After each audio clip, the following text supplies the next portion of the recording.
Hi, it's Miss Bush, your science teacher. I'm here dissecting beans. Let me show you what I've done.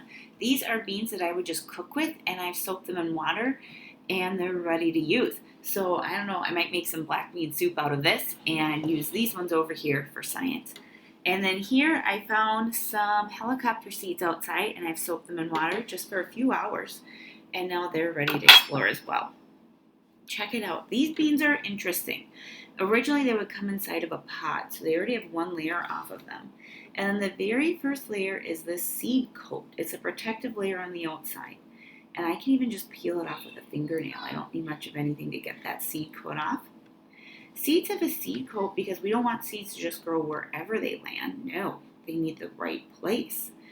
And especially seeds like this, these seeds a farmer would collect and plant somewhere else, or save them for the next year when he wants to plant. Or the farmer, she could do what she wants. But once I get off that seed coat, the protective layer, now I have the seed. And I can see something really interesting. I'll get some better photographs with the iPad. There it is. I see the very beginning of a tiny root sticking out. I've already dissected this one. These bean seeds will break into two pieces. That is a special name, a dicot. You really don't even need to know that word dicot till maybe high school or college. But here we go. On this seed, we have the very first root that's going to go down and seek for water. We have the embryo or the baby plant. It's so tiny to see.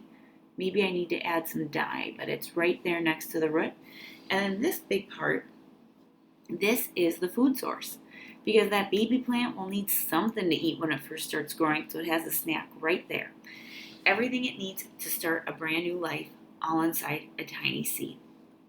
Now, in science this year, we're always talking about what are the parts and what are the jobs of their parts. So we can see this is a helicopter seed that comes from a maple tree or an ash tree. And take a look, it has the helicopter in this. This is basically the seed pod. And when I break this apart and get into it, in a lot of seed dissections, you can just use with your fingers. And if you can't get it all the way with your fingers, the tool I use is a butter knife. But again, science safety, you can do your whole science assignment today with just your iPad. If you ever decide that you have safe science tools and you have parent permission or adult permission and you have adult supervision, maybe you'd want to try dissecting a seed yourself.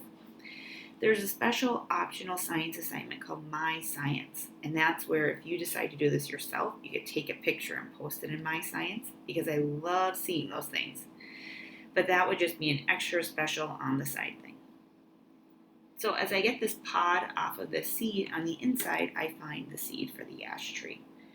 And this tree or this seed also has a seed coat. This seed coat is even a little bit harder to get off than the black bean seed coat.